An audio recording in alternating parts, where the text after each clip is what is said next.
And finally tonight, a look at works of art from an unlikely source, the Guantanamo Bay Detention Camp. A new exhibit in New York hosts art made by current and former detainees. Special correspondent Arun Rath has the story. The artwork at the John Jay College of Criminal Justice in Manhattan reflects what is studied here. Galleries take on themes related to crime and the law, human rights and dissent, art that reflects justice and injustice. The entrance is lined with work depicting 9/11 first responders. Upstairs, in another exhibit, a piece of art from a man who's on trial for his alleged role in supporting the attack. Vertigo, by Ammar al-Baluchi, is not about 9/11. It reflects his torture at the hands of the CIA, which was documented in a Senate report. It's just a swirl of lines and dots, and he drew it to show his lawyers what happens when he experiences vertigo, when he can no longer see, which is a result of a traumatic brain injury he suffered during interrogation. Erin Thompson is an art professor at John Jay, and she studied the strange intersections of criminality and art. But art from Gitmo detainees was a surprise.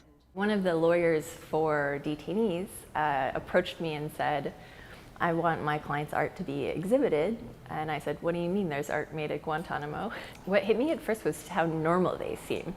Shouldn't their drawings be so much more angry? And it took me a long time to realize that these artists want to show beauty. There's art from 12 Gitmo detainees in the exhibit. Baluchi is the only one of them who's been charged with a crime. The rest are ambiguous cases. Ahmad Rabbani claims to be a victim of mistaken identity.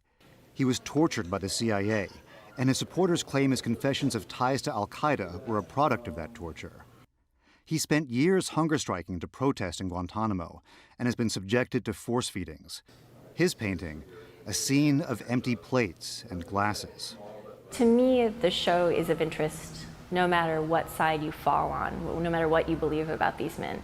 Is it that you want to see the humanity of them as victims, or do you want to understand better the enemy? You can do either by looking at these works. The artwork had to pass through a security review to make sure there were no coded messages. Security restrictions on Guantanamo also limit art-making material. To get creative, prisoners have to improvise. He created his own surfaces by picking up rocks and gravel from the surface of the exercise yard. Two of the artists are now former detainees.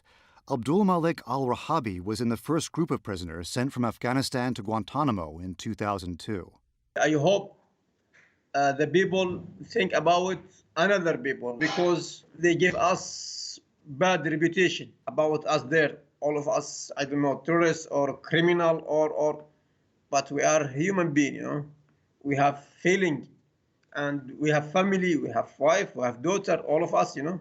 I hope people think about that. You know, there is no difference between us.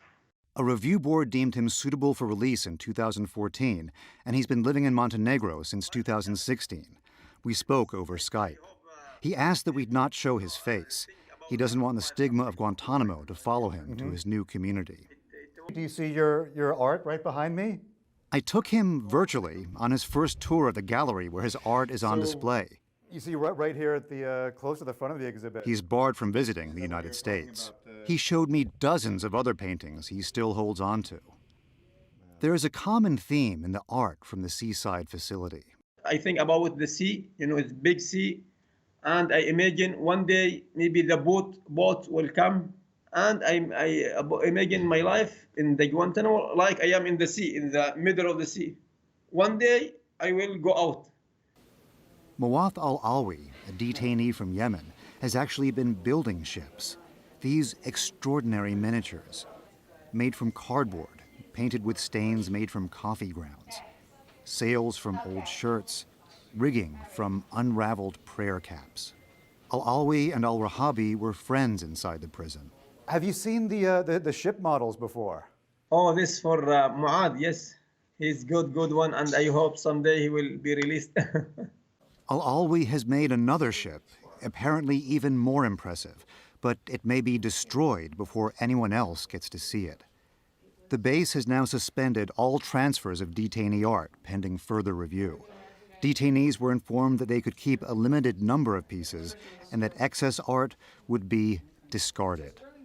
The exhibit, Art from Guantanamo, will run through January. For the PBS NewsHour, I'm Arun Roth in New York. Remarkable story.